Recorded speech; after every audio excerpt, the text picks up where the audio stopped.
Hello and welcome back. So today we are talking about some of the revolutions in the various colonies of some of the empires, and sometimes even in the core of the empires themselves. Uh, we discuss some of the philosophy that sort of will be behind some of these revolutions, right? Particularly Locke and his of natural rights, right? Just rights that you have in virtue of being a human. It's a pretty new idea, and it inspires, or is at least now for some of these revolutions. So the first revolution we're going to talk about is the French Revolution. So French or France in the 1700s was still the structure was still largely medieval, right? You had royalty, you had the aristocracy who owned big tracts of land, you had the peasants that worked the land, you also had merchants, in the cities and stuff. Not so different from the way it was in maybe the 1200s. But these Enlightenment ideas, right, some of which we read last week, were making some of the members of these classes a bit less content with the limitations of this system. So if you were born a peasant, there was not much chance that you would move out of your class and become a member of the aristocracy. If you remember the aristocracy, often limited by in what you do by the monarchy, by the king, and so on. So there began to be a revival of Roman and Greek notions of citizenship, which, if we can remember back that far in the course, uh, the Athenian city-state had a form of direct democracy. Every citizen had some sort of say in the way the government ran. And you might remember there were different classes of citizenship based on property and stuff like that, but you could get rich and move up. That was sort of the key of core of reforms of Solon and Cleisthenes was that they needed some kind of upward mobility, right, to keep the lower classes um, content with some people having more if they thought they had the chance to have more, right, later on. French society had been sort of calcified, and there was not the same sort of opportunities to move right from class to class. And people were getting sort of fed up with that, especially since they're looking back to the Romans and Greeks and thinking maybe that was a little better. Right? Meanwhile, there were economic problems. France had been at war with all the other imperial powers and had lost nearly all of its colonies in those wars. Uh, they did still have the colony of Saint Domingue, which was very profitable. These were sugar plantations right in the Caribbean. But overall, colonies, right, they had fewer colonies generating less income, which meant less income flowing in to the king, and that means raising taxes, right, on the people in France. So the aristocrats and the merchants were being squeezed for more tax revenue, and of course, nobody particularly liked paying taxes, and so they were resisting this.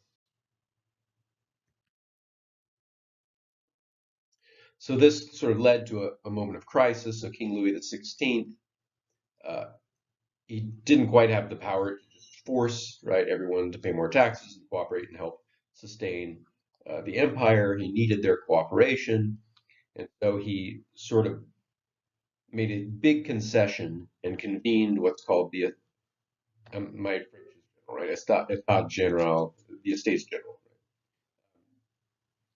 So this was an institution that had been around for a long time, right?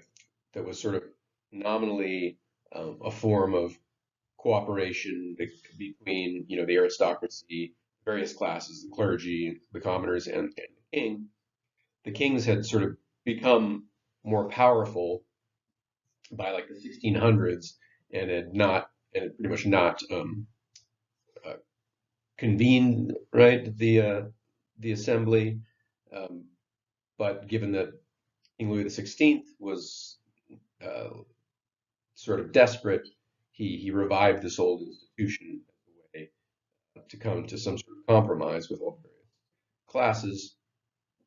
But unfortunately, once he convened right the assembly, it was clear that his power was much less than he thought, and the lower classes pretty much took over, renamed it the National Assembly, and it became the de facto government, right? And basically was lost his powers, and now the assembly was running.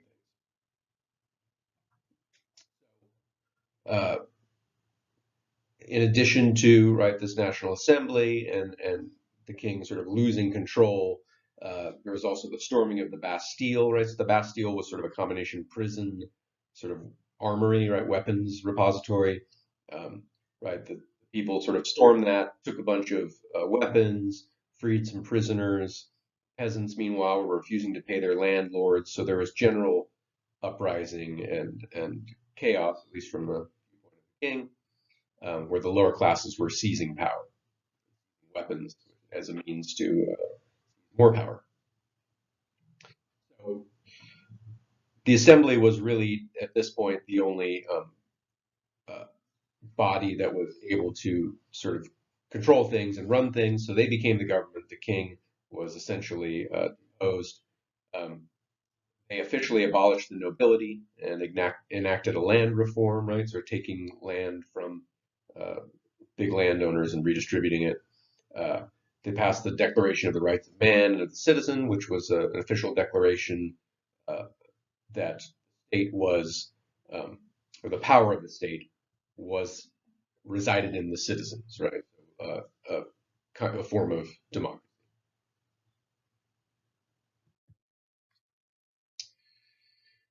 Meanwhile, during this time of upheaval and reorganization, France came under threat of invasion from Austria and Prussia. So a lot of these King Louis XVI had a lot of friends that were monarchs in these other countries. A lot of them were related, and so um, other kings saw what was going on in France as a threat to monarchy in general, and so they threatened to invade and try to help out Louis XVI in 1791. But ended up sort of galvanizing the this new National Assembly and this new organization of government. And so they all sort of came together in the single cause of self-defense. So the invasion did not succeed. And this sort of like made the whole movement more coherent. France was declared a republic, and there ensued a fairly severe persecution of all the people that resisted this revolution, right? And this is where the guillotine becomes a popular means of execution. So lots of aristocrats were beheaded. It was thought to be more humane than hanging, right? Because it's faster. Women were given citizenship in the new republic. They weren't given the right to vote. But this republic did not last very long. By 1799, there was a military coup, and Napoleon, who may hopefully that name is familiar to you, seized power and began to um, unravel some of the egalitarian gains of the revolution. And he eventually just formed a new empire with himself as emperor, right? But the revolution nonetheless had happened, right? It was something fairly new, very new on the scene, right? The idea of a state that was governed by the people, where people had these rights, and that idea was not going to go away, even if the republic didn't last very long. So, meanwhile, while this revolution was going on in France, there were, similar things were happening in the colonies, right? Uh, First of all, as the Republic is trying to put together, its declaration of the rights of men and trying to figure out what, and when we say men, they meant humanity in general, but also there were a lot of people who were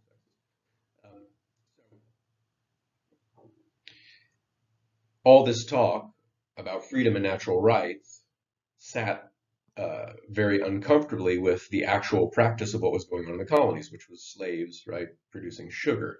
So if all the humans are born with basic rights to freedom, um, it's not clear at all that the slaves are some sort of exception. They are humans as well. So how is it? How could they be owned and forced to work? Right? It seemed to sit well with their own philosophy.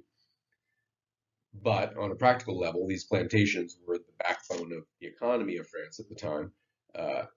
So it was hard for them to want to put that in practice and cripple, right, their.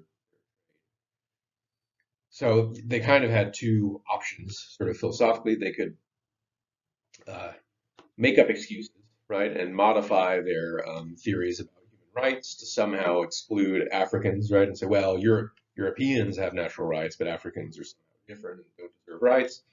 Some people went that route, right, um, or the hard thing and the more consistent thing to do would be actually in colonialism and in slavery. And there were people on both sides in the revolution. Diderot, a famous thinker, was against colonization, but in the end, you know, many of the people in the National Assembly were plantation owners, right? So there were common people in the assembly, but there were also aristocrats, right? So the plantation owners worked hard to exclude slaves from the new agrarian ideal, and in the end, the assembly couldn't really come to a decision on it. There were similar. Um, we don't talk. We won't be talking about the American Revolution in great detail. That's sort of a subject that typically there's entire classes on sort of American history. So we will touch on it. But I do want to say now, similar contradictions occur in the American Revolution, right? They were using uh, philosophy from Locke of natural rights to humans, but there was also a lot of slaves in the United States, right? Responsible for a lot of the trade, particularly in the South. And so what they ended up doing is coming up with sort of compromises and internal contradictions of, oh yeah, we're free, but also we want to own people, right? So uh, it's a sort of internal contradiction that occurs in all of these countries. None of them really deal with it in an adequate way. Right? Years and years, and in these United States, a good century before they finally have to face the fact that you can't own humans and also claim to be a free sort of democracy where everyone has human rights. But at any rate, the Haitians didn't. In Saint Domingue is in what's now called Haiti, right? So this is the colony that France still had. Um, they got wind of what was going on, right, in the French Revolution, and they didn't wait around for the assembly to say that they're humans. They went ahead and right, took their rights by force. So they burned down the plantations, assassinated the owners. Here's the Africans hanging one of the French plantation owners. So the assembly didn't want to lose the colony, right? They had, recall, they had sort of like dithered and weren't sure whether to declare the slaves in Haiti free. So after the slaves just decided to take power on their own, okay, now the assembly says, okay, well, I guess you're free then, and declared them to be French citizens, allowed a delegation from Haiti into assembly. All the slaves were freed officially, and then they were promptly enlisted as soldiers to help defend the colony. So meanwhile, empires like England and Spain are watching all this and thinking, there's some unrest, there's some chaos, maybe we can swoop in and grab this colony for ourselves, right? They immediately had to enlist the newly freed uh, people in Saint-Domingue to defend the colony against other empires. So one of the leaders of the revolt, Toussaint Louverture, um, he he became sort of the new leader of this new Haitian state, right, or this freed colony. Um, he first considered just leaving France, right, to the colony allying with Spain instead. But then, as soon as France abolished slavery, he decided, okay, we'll stick with France, right? So that was probably a good move on the part of the National Assembly, even if a little late. So he became the new leader of Saint Domingue and worked to keep the trade going, the sugar production going. Um, and you'll see sort of like, well, later when we'll talk about Marx, we'll maybe call this a case of false consciousness. When you are locked into a system, it can be hard to free your imagination enough to really think what a new system could be. And this has come, uh, we've encountered this phenomenon in the Burbank and Cooper book too, right? What they call imperial imagination, right? So this new leader, right, this freed slave, Louverture, he pretty much kept the similar plantation system going. Um, so in the end, folks that are working the sugar fields, right, their lifestyles didn't end up changing all that much, and so they were still dissatisfied. We're supposed to be free, but here we are doing all this backbreaking labor for little compensation, and so he faced revolt of his own. So here's a portrait of Louverture. So again, recall the French Republic, uh, as it was, didn't last all that long because Napoleon took power. And so after Napoleon took power, he had to now deal with the situation in Haiti. He tried to just turn back the clock and reinstate the old colonial system, reinstate slavery. Uh, he sent an army to Saint Domingue, and after a little bit of trickery, convinced Toussaint to surrender. And so Toussaint was then sent back to France and imprisoned and died in prisons. Uh, Napoleon did remove him from power, but the Haitians were not about to just give up, right, and go back into slavery. And so other revolutionaries, leaders took place and continued to fight. And eventually Napoleon's army gave up and left. They weren't able to uh, convert Haiti back to colonialism and slavery. So in 1804, Haiti becomes an independent state, the Republic of Haiti. Of course, the other imperial powers are watching this go on and are terrified, right? They have similar colonies, um, similar sort of ratios of like slaves to Europeans in those colonies, and it looks like if all that all that would be needed is for another colony to take a look at Haiti, get some ideas about doing that in their own area, and it wouldn't be too hard to overthrow the Europeans all over the globe. So Haiti was not recognized as an independent state by the European powers for many, many years. It took about a century before they were finally recognized as not just a threat, right, to colonial power, but as an actual state. So it's kind of clear at this point that Napoleon's a bit of a reactionary. Right? He's not thinking about equality and human rights. Turning back the clock and returning France to the good old empire that it was. Um, but there's some controversy about, was Napoleon's version of France progressive in some ways, right? Because, the revolution happened, that can't be undone, right? So that means new ideas are on the scene and we're in a new age. So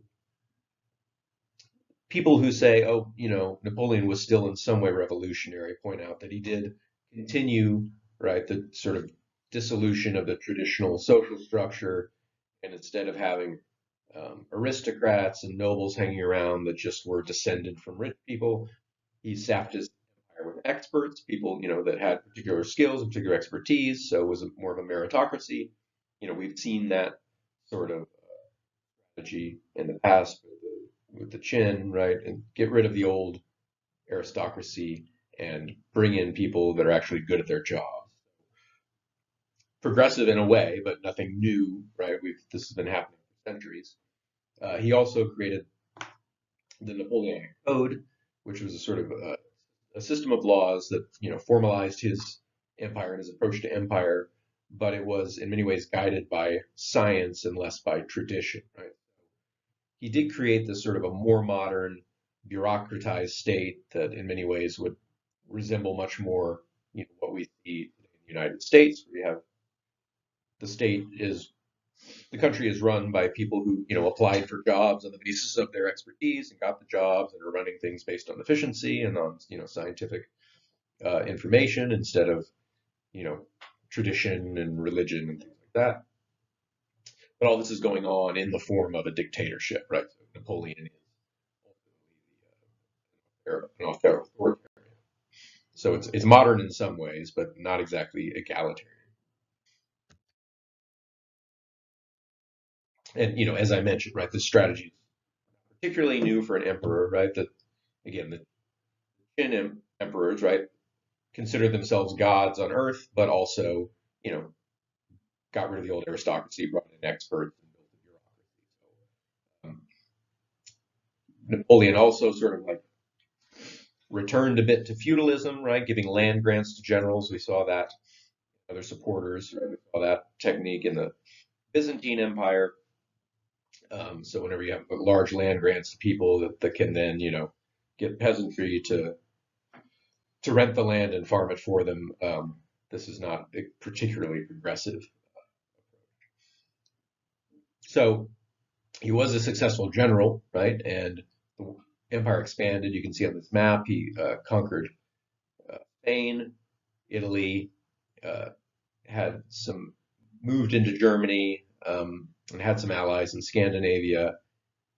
So at its height, he ruled about 40% of the population of Europe. Part of that was, again, an old technique of, the further from the center of power some of these territories get, the more you have to take a looser hand and let them largely run things themselves, right? So, yes, he developed this centralized bureaucratic state that is in many ways modern, uh, but that's mostly kind of the core of France. And then as you get towards the boundaries of his empire, uh, it's a more old-fashioned sort of feudal local aristocracy situation.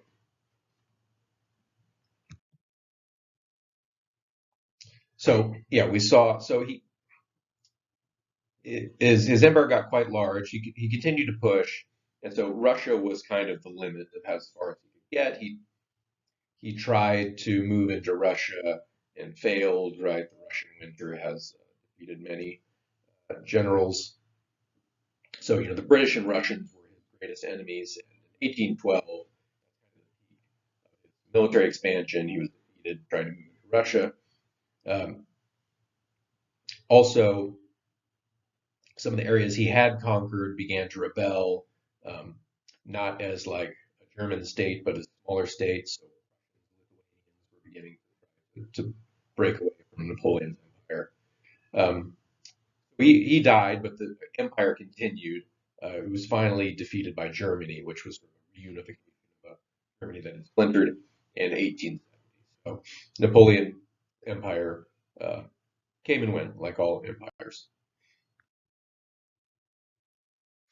So moving on to the British, so we've seen we had an entire lecture on the British Empire, right? So England and then Britain, when unified with Scotland and Wales, was what we called a fiscal military state. So it was not a centralized sort of colonial expansion. Instead, they had various companies going out there trying to establish trade in far-flung areas of the world, from India to Africa, the Caribbean, and North America. And the state, was facilitating the banking and providing a military to make sure that all this trade could happen smoothly, and collecting taxes, right? So they were quite successful, right? The sugar and slave trades were very profitable, if immoral. Then bringing in tea and textiles from India, so England was making lots of money, had a very powerful military, and particularly it's a navy, as you might imagine. You have to have a good navy in order to uh, you're looking at this kind of empire, and there's a lot of sailing going on, right? So also, meanwhile, in Britain, uh, landlords were sort of beginning to abandon the old medieval tenant farmer arrangement, right? Where you own land and then a farmer sort of rents the land from you and provides you a portion of the crops or some sort of payment.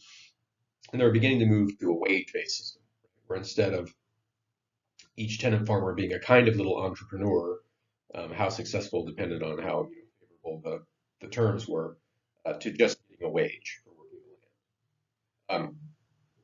What this does is now the farmers don't feel particularly tied to the land as in any way heirs or connected to them. They're no longer sort of small businessmen, and they're just workers.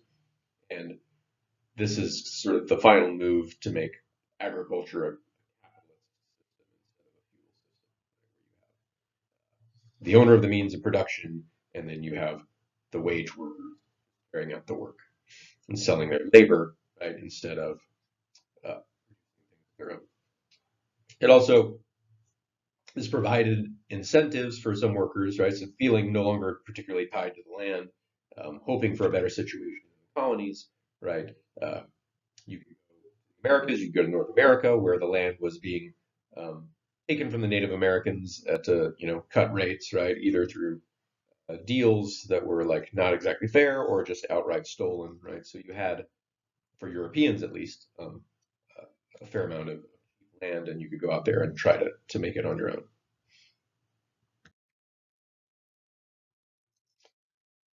European population in North America, right, as colonists came in and began to gain foothold and have children, the population exploded in from like hundreds of thousands into the millions.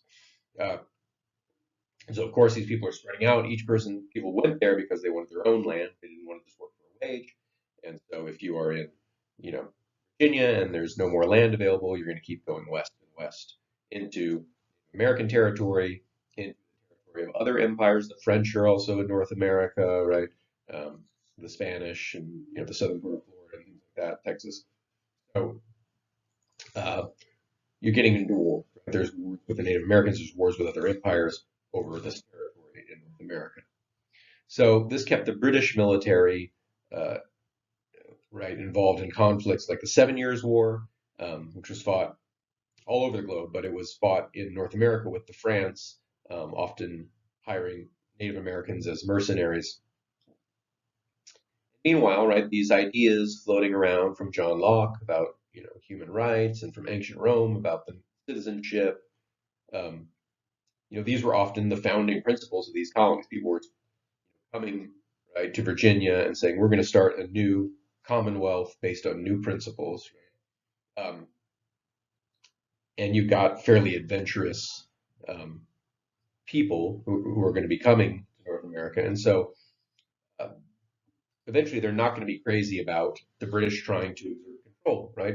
These colonists were the type of people that wanted more control over their government. They were forming these colonies on the basis of these sorts of principles. And so for Britain to say, no, no, you're still our colony, right? You still need to pay taxes because we're waging a bunch of expensive wars, sometimes on your behalf, colonists. Um, they weren't particularly interested in hearing that, right? They wanted to be on their own, do their own thing. They didn't feel they needed to be these taxes to the British government. So we've got things like the Sugar Acts, the Stamp Acts, all these acts, right? The Boston Tea Party was a revolt against some sort of tax on tea and so on. So um, these are the things that sparked the American Revolution, right? You have these Americans that wanted to run their own society and not have to pay taxes. So the British tried, to fight the colonists that were seeking independence. The British tried to enlist the help of the Native Americans, but the colonists also were getting assistance from competing empires, right? So the French were helping out, the Spanish were helping out the colonists, the revolutionaries. Of course, there were loyalists as well, right? So there were some colonists that wanted to remain British. But in the end, right, the downfall of having sprawling empire is that Britain cannot retain control, right, of a bunch of determined revolutionaries on the other side of the world. You just can't keep that kind of military presence there all the time. So they couldn't really come to an agreement, right? Again, the revolutionaries in America were not going to accept any English terms. They weren't really negotiating in a way that Britain could find acceptable, find profitable. And they couldn't control them with their military, so the British cut their losses and just North American colonies. They did keep Canada, they kept the Caribbean, but this was a hit to the tax revenue that they were hoping to bring. Um, Meanwhile, right, we have all this British presence in India as well through the East India Company, and there's unrest over there as well. So the Mughals were becoming sort of dissatisfied with the creeping sort of like English presence, right? More and more, it was feeling like India was like a colony. This wasn't just a trade deal, right? But now India was feeling like a colony. So the leaders, the Mughals, were pushing back against this. There was a revolt in 1756, but they lost, right? And this gave the English uh, a reason to increase their presence, right, and increase their power in India. So the Mughals basically had to cede a great deal to give up a great deal of power to the East India Company, um, letting the East India Company basically run the government and collect taxes from the people in India. They controlled the law courts, the East India Company did. So you had, right, this population of India government by a company, right, whose entire purpose was to pull profit out. They weren't particularly concerned with roads and things like that, except insofar as profit. So still the East India Company would use local intermediaries to help facilitate their business, help collect taxes from the population, and so on. It became more and more um, less a trade arrangement, right, between the East India Company and the Mughals, and more like the East India Company owning and governing large parts of India. So as the East India Company became more powerful, the British government began to take notice as well, right? And sometimes would try to sort of gain control or push back or somehow prevent East India Company from becoming too corrupt and too abusive, right? You can imagine, if the government is only interested in profit, and they haven't, right? No, there's nothing in the East India Company charter about human rights, right, or anything like that. You can imagine the sort of uses of power that could go on there. So the British government was trying to uh, sort of like pull back a bit on some of these abuses. They installed new leadership in the East India Company. They pushed through some reforms, including sort of limits on the taxation of the Indian locals. Uh, Taxation was so extreme that local farmers wouldn't be able to pay, right, and would have to sell their land in order to pay taxes, and so they were just out of existence. The British government tried to come in and try to reverse some of that stuff. Um, and meanwhile, just philosophically, people in England were becoming increasingly opposed to slavery, right, and were pushing the English government to put an end to the slave trade. So there was a general sort of philosophical move toward against colonialism in general, right? The population, and there were elements of this in the United States as well. For sure, there were abolitionists, primarily in the north of northern states. Interestingly, right, this egalitarian mood didn't really extend to Ireland. Irish, for whatever reason, because they were Catholic, and again, we've seen also throughout history that the closer people are, often the more bitter the conflict. Right? Islamic caliphs could be fairly tolerant of Jews and Christians, but if you were a different sect of Islam, right, if you were Shiite and I was Sunni, tolerance among them, and it could be a similar situation here between the Protestant English and the Catholic Irish. So, Catholic Irish, they tried to revolt. The revolts were put down, and they remained an underclass for many years. So, the United States gained its independence in whatever 1776, right? And then, after some warfare after that, other English colonies remained colonies for much longer. So, uh, Mahatma Gandhi was involved, right, in a peaceful sort of movement against the British rule. So even in the 1920s, right, the British were in charge in India, and British rule persisted in one form or another until the 40s, right? Canada gained its independence peacefully from uh, the British Empire in 1867. Jamaica remained a colony until 1962. Belize, right, until 1981. Um, Ireland is still divided, right? You have Ireland and Northern Ireland. So Northern Ireland is still part of the UK, right? So you have, I don't know, so you have England, right? And then England, Scotland, and Wales is Great Britain. And then England, Scotland, Wales, and Northern Ireland is the United Kingdom, right? So in a sense, Northern Ireland is still part of English Empire, and Ireland, the southern part, gained its independence in 1921 after a war. Right? So uh, we're going to talk next time. We've got some readings from Marx and Smith. Oh, is that next week? I'll have to check the syllabus. There's a few more lectures, right? Some summing up from Burbank and Cooper, and then some selections from Karl Marx and from Adam Smith. So we'll get into that in the next couple of weeks, sort of summing up, and we're kind of on the verge of what we would call a more our contemporary age, right? Where we've got the United States, right? That's familiar to us. So we're starting to see a world that's looking a little more like our world. So we're going to wrap that up in the next couple of weeks. So I'll see you then.